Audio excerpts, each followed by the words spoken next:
Congo, Congo nde mboka, mboka ngo mokengeli koi, mboka ngo mokengeli léopard.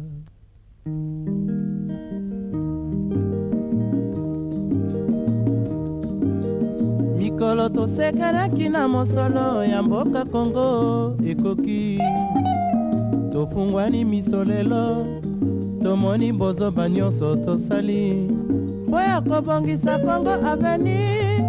Ebongi tosala moto nyonso ata mwana. Bonjour mesdames, bonjour messieurs, amis téléspectateurs, bienvenue à ces spéciales que nous allons en tout cas au travers évidemment de cette spéciale, nous allons justement parler d'une question très délicate. Nous avons fait quelques recherches pour que nous puissions en tout cas vous proposer cela. Aujourd'hui, on va essayer de notre manière, vraiment essayer à notre manière, je voulais dire, sensibiliser les Congolais par rapport à ça. Donc, nous allons appeler tout le Congolais des bonnes volontés de pouvoir, en tout cas, mettre la main pour aider notre frère, notre ami, notre collègue, notre camarade à pouvoir poursuivre son séjour sur la terre des humains. Mesdames, Messieurs, vous allez peut-être vous en douter. Aujourd'hui, nous recevons une dame avec qui nous allons échanger sur évidemment la question. Elle s'appelle Flore Goffin. Elle est donc philanthrope et consultante humanitaire engagée dans le social depuis plusieurs années pour le développement des enfants défavorisés. Et donc, c'est à ce titre que nous la recevons dans le cadre, évidemment, de cette émission spéciale. Bonjour, madame. Bienvenue à notre émission. C'est pour la première fois que nous vous recevons. Je dois avouer que nous avions énormément fait des démarches pour mettre la main sur vous. Ça, c'est sûr. Tantôt ça passait, tantôt ça ne passait pas. Et aujourd'hui, vous avez fait l'honneur quand même de répondre à notre invitation. Je vais dire presque 3 semaines que nous courons derrière vous. Peut-être 2 semaines. Je l'ai dit ici, vous, avec tout le titre que j'ai eu l'honneur de faire cette présentation. Au-delà de ça, vous avez quelque chose à ajouter? Non. Et vous êtes aussi présidente d'une fondation, initiatrice aussi de la fondation. Oui. Si on était en politique, on voulait dire, on allait dire, l'autorité morale. La fondation, elle est dénommée Malongo. Oui, Malongo. Vous existez depuis plusieurs années? Oui, depuis 2014. Vous faites quoi concrètement? C'est vrai que l'émission n'est pas sur la fondation, mais pour que les gens puissent quand même avoir une idée sur vous. Nous sommes dans le social, principalement dans l'éducation. D'où le nom Malongo. Malongo, c'est un dérivé de Malongi, qui veut dire enseignement, en Kintando. Ok. C'était juste pour aussi valoriser les gens de ces coins-là. Oui. Je suis pas en train de faire une fixation sur vous, mais je sais que vous n'aimez pas qu'on parle trop de vous.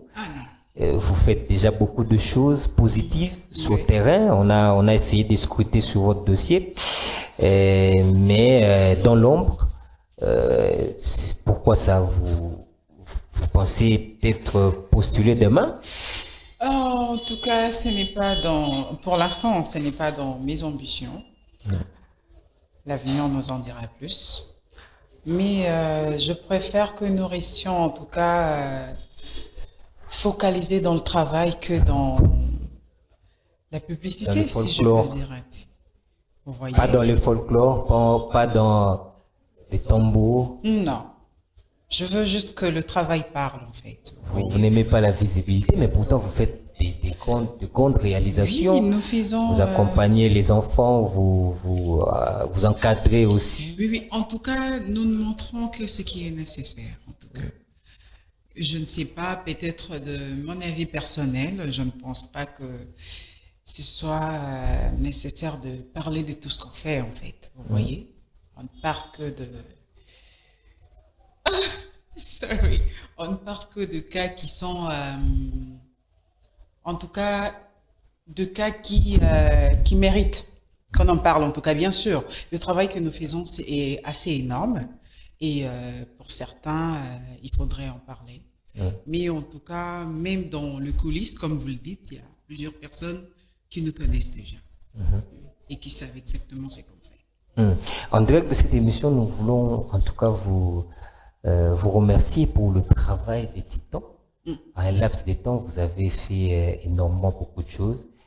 Et donc, vous méritez quand même que nous puissions vous féliciter. Merci.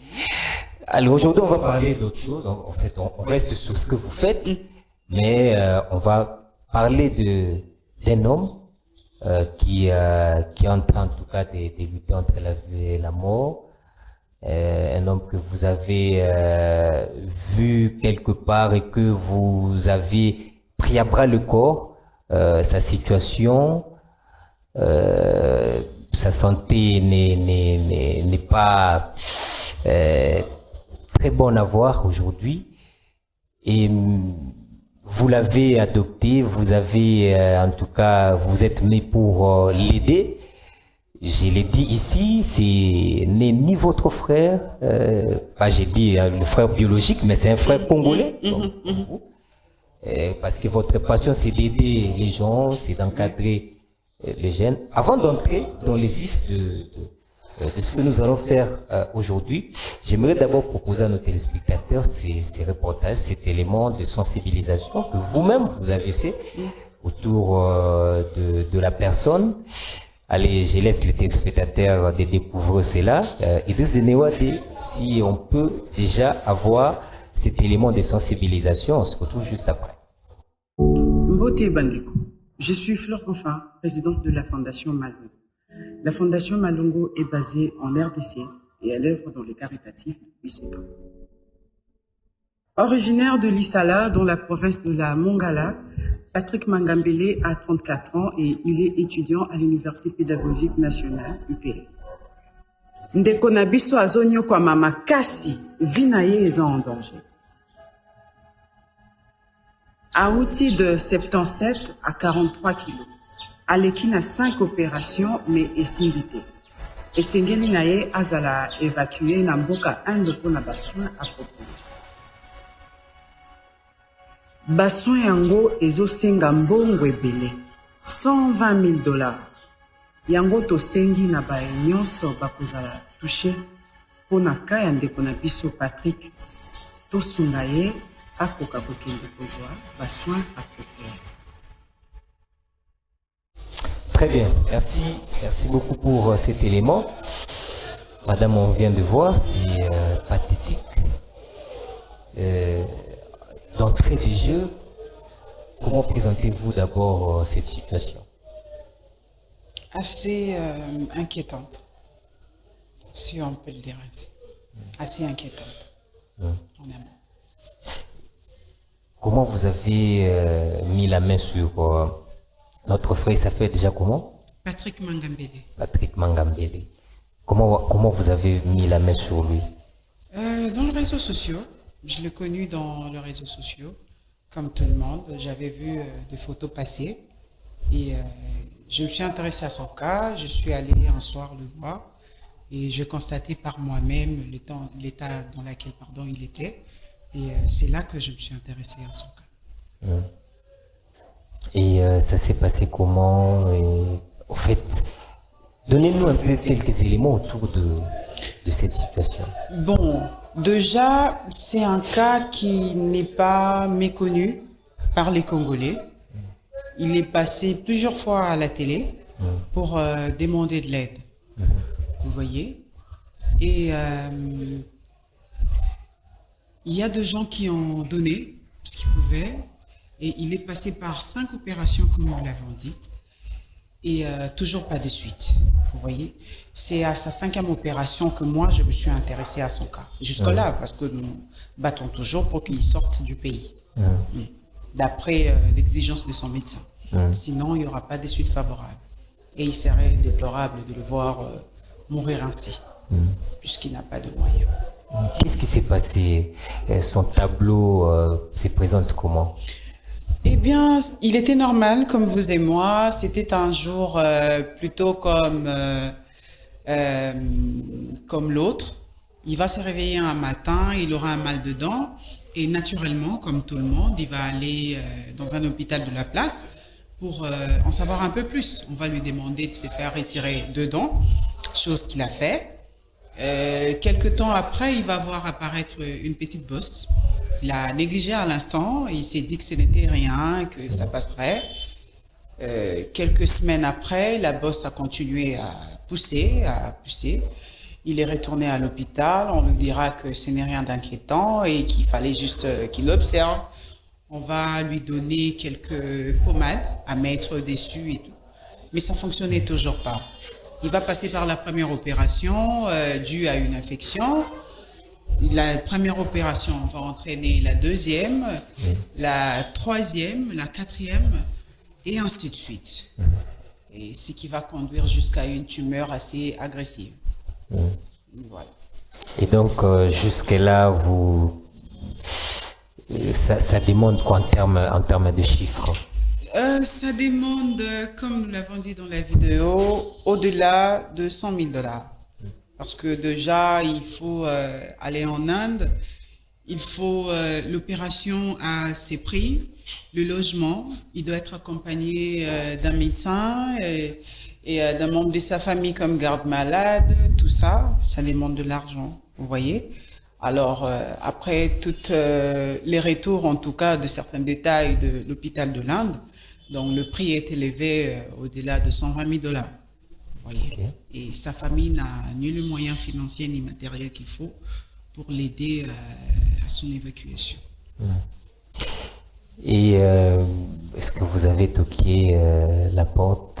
Vous avez intéressé le gouvernement? Vous avez intéressé, je ne sais pas, peut-être la première dame aussi, je vois comment elle fait ce genre d'activité. Est-ce que vous avez contacté la présidence de la République?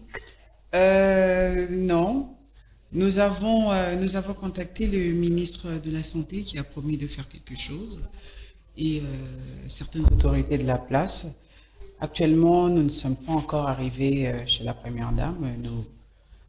Nous pensons avoir, nous espérons obtenir une audience dans des jours à venir pour lui parler de vive voix et lui présenter un peu le cas.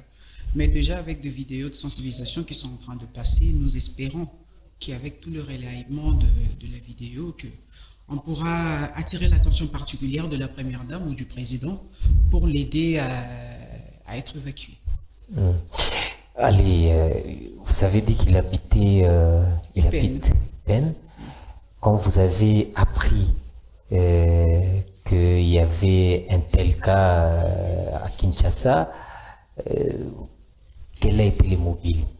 Pourquoi vous avez aussitôt appris et vous avez réagi directement? Alors qu'on sait que c'est pas un frère biologique. Oui, ce n'est pas un frère biologique, mais c'est un Congolais. Et ce n'est pas étonnant que je m'intéresse à son cas puisque ça fait partie de mon travail. Nous sommes dans l'éducation, mais nous sommes dans les sociales.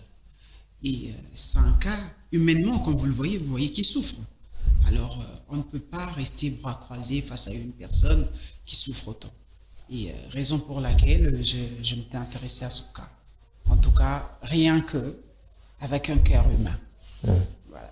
Et sa famille, vous êtes toujours en contact? Bien sûr, bien sûr. La famille a permis à ce que vous puissiez faire tout ce que vous êtes en train de faire? Oui. Et vous, en définitive, vous gagnez quoi concrètement quand vous faites ça? La satisfaction d'avoir aidé quelqu'un. Les sourires qu'on voit dans le visage, l'espoir puisque déjà actuellement il a perdu. Il se voit dans un couloir assez sombre. Et voilà, on ne veut pas chercher à gagner du concret. La gratitude n'est pas de ces mondes, comme on dit. On ne va pas s'attendre à ce que la personne soit assez reconnaissante ou pas. Ça, on ne s'occupe pas de ça. Vous voyez, dans le social, quand on travaille, on s'y laisse, on reste assez, on se prépare à tout en fait, que la personne nous présente sa reconnaissance.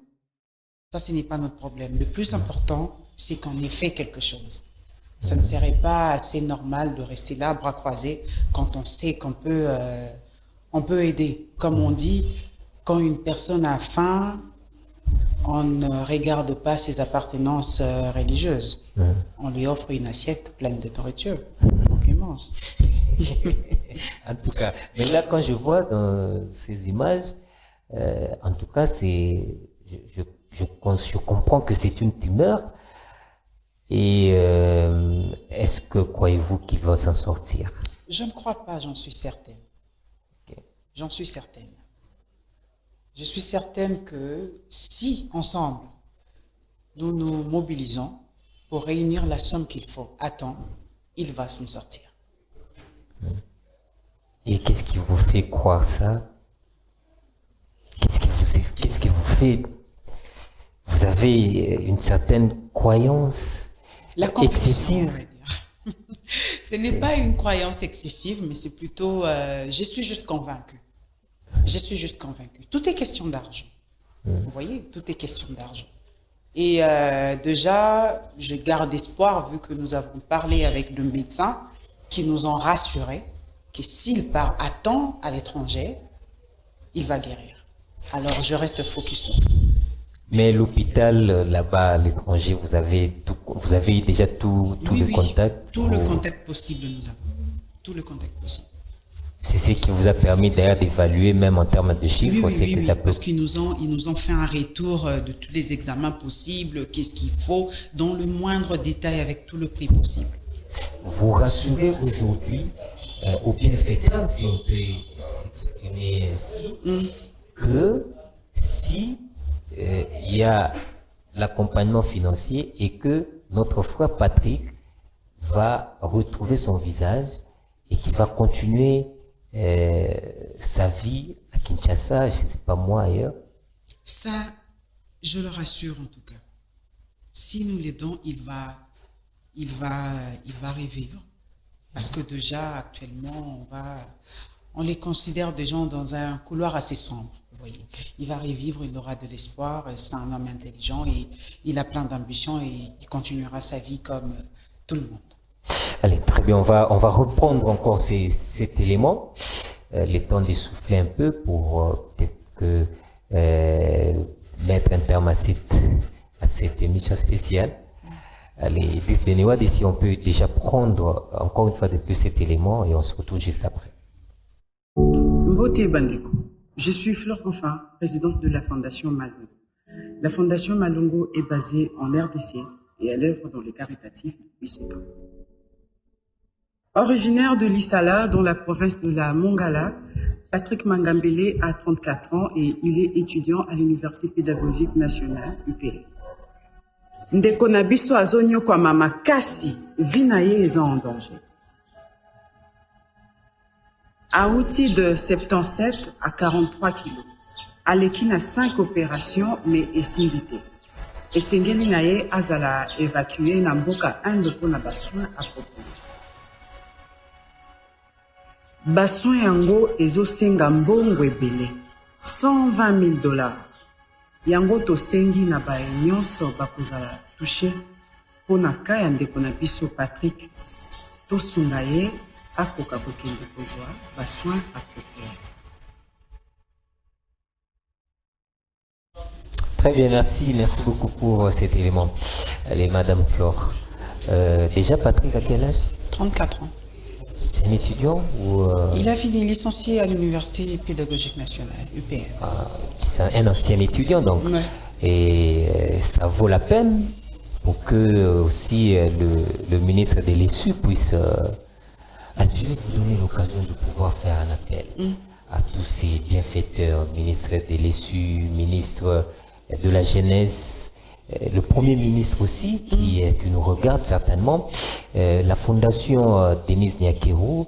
Allez, je vous donne quelques minutes pour que vous puissiez en tout cas lancer cet appel à tous ces gens-là, des bonnes volontés, de venir en aide à notre frère qui est en train de lutter entre la vie et la mort.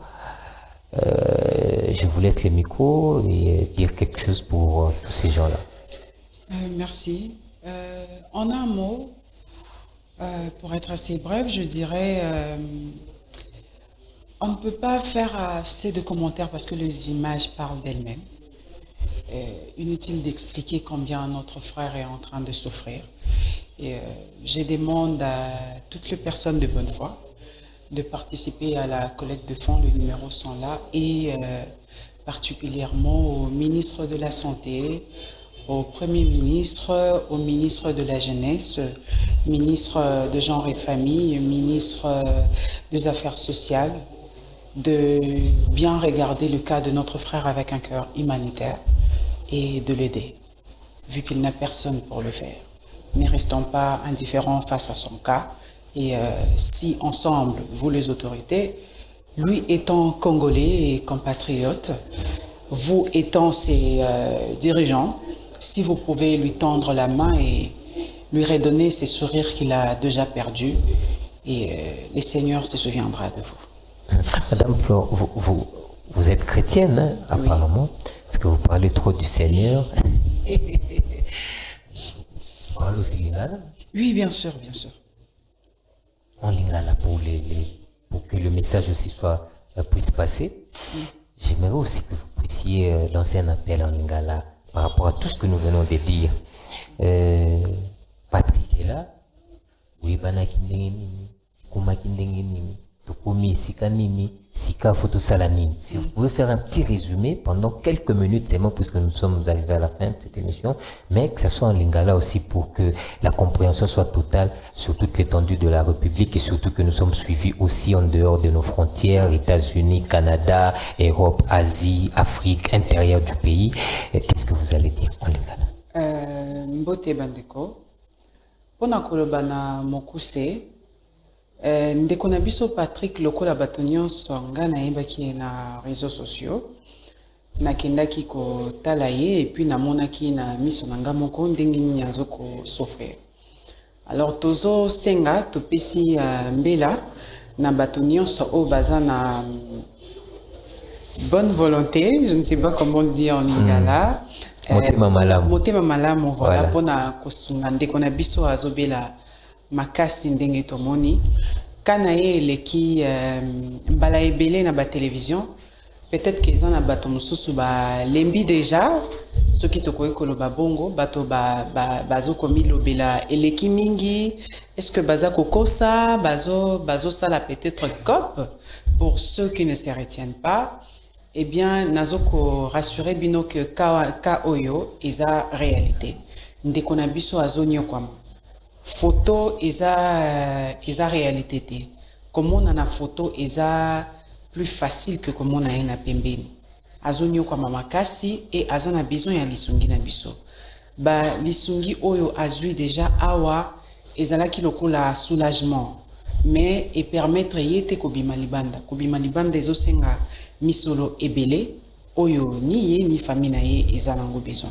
Alors soki biso nyonso tokoki kosangisa ndambo muke otoza nango pona kosunga ye tia kokisa montant oyo basengi pona robima libanda ekozala esengo mingi.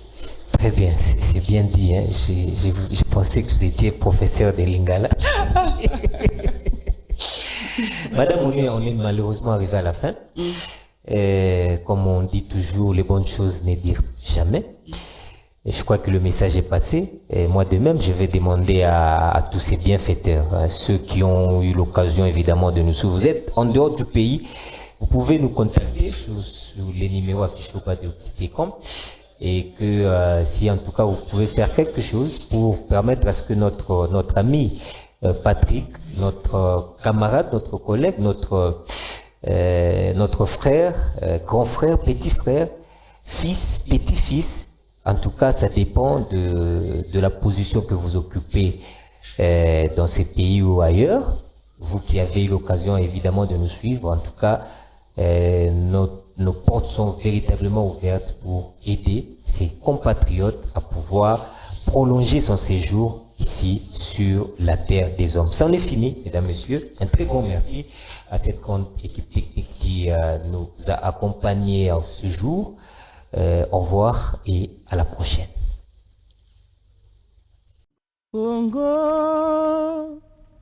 Kongo nde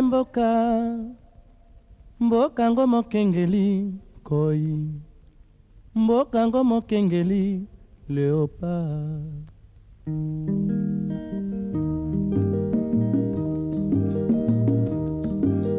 Mikolo tosekelaki na mosolo ya mboka Kongo ekoki, tofungwani misolelo, tomoni bozoba nyonso tosali po ya kobongisa Kongo avenir.